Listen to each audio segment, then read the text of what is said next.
Hello everyone. In this video I am going to explain Fresnel biprism experimental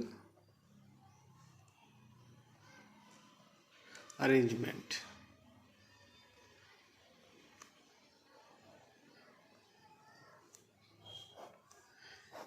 Today I am going to discuss Fresnel biprism experimental arrangement. Here in Fresnel biprism experiment we are going to use a sodium lamp,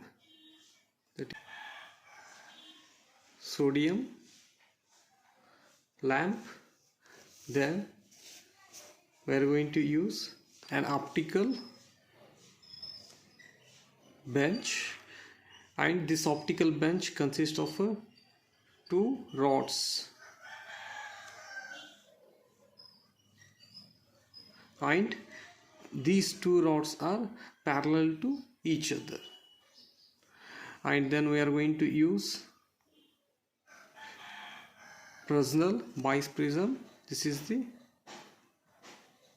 optical bench. It is Fresnel biprism, and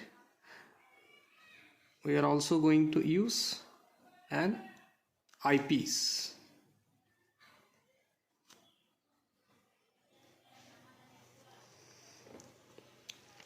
And also we are going to use some stands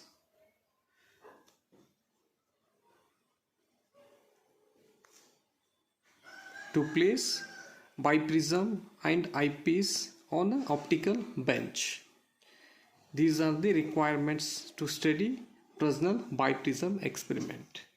Okay, now, and one more thing, here we are going to fix Fresnel biprism and eyepiece on two stands, and Fresnel biprism and eyepiece are mounted on optical bench. That is, let us suppose here I am going to place a sodium source, and next to it I am going to place a Fresnel biprism, and after that I am going to place a eyepiece.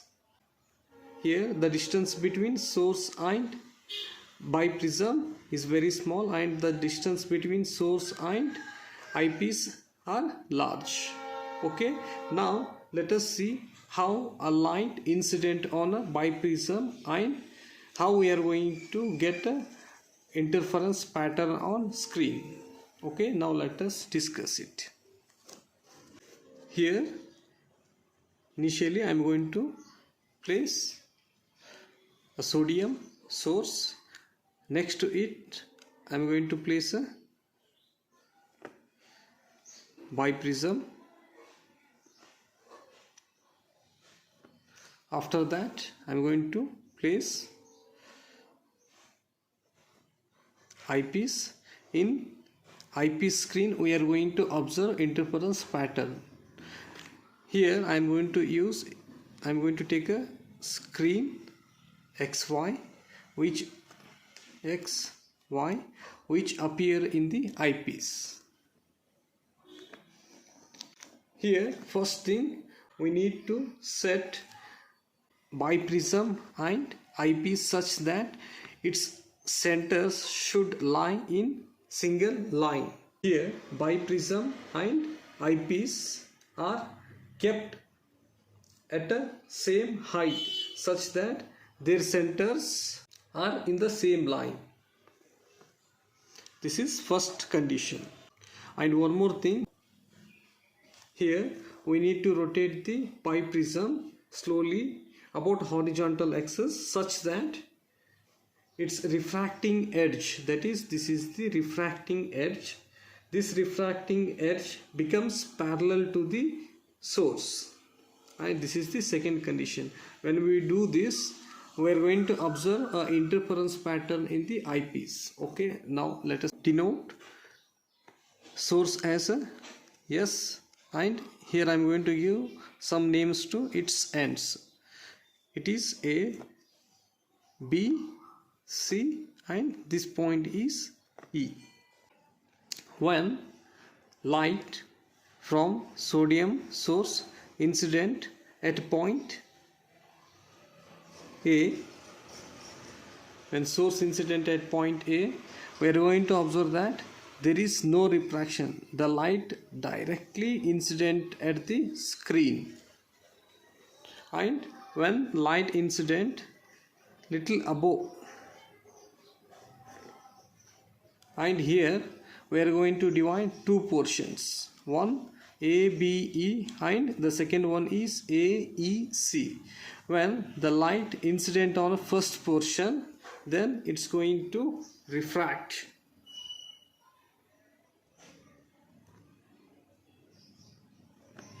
Then here also same, when light incident on the second portion on face AC, here the light is going to refract and incident on screen. Then here the light incident little above the first one we have taken. Here the light bends less as compared to the first one because of small angle. Here also same, the light incident on face AC and it gets refracted and the light bends very small. And here I am going to denote these points by M, and this point by N, and this point by O. Here we are going to observe interference pattern in this region only. In MN region we are going to observe interference pattern, and above M and below N we are not going to observe any interference pattern. It is because in this region only the light waves are going to interact. And one more thing, if we extend these lines,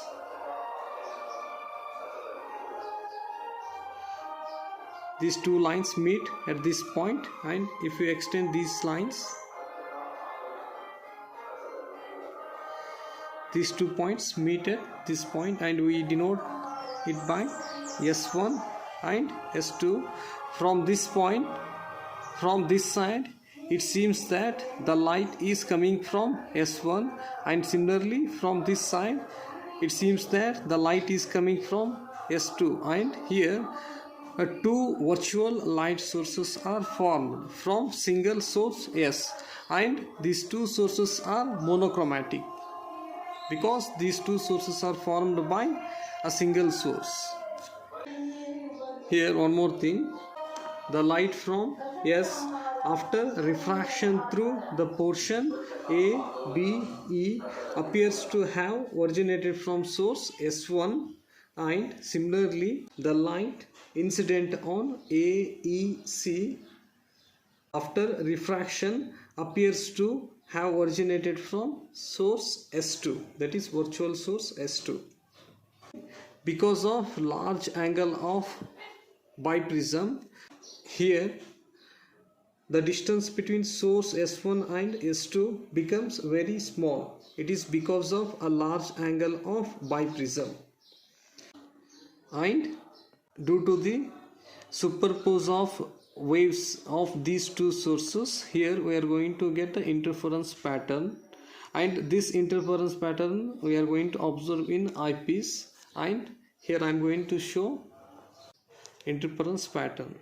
Here first we are going to observe a dark one, then here bright, then dark, then bright, dark, bright, dark, and between bright and bright distance Q's, it is denoted by the distance between two bright fringes is denoted by beta, which is the fringe width.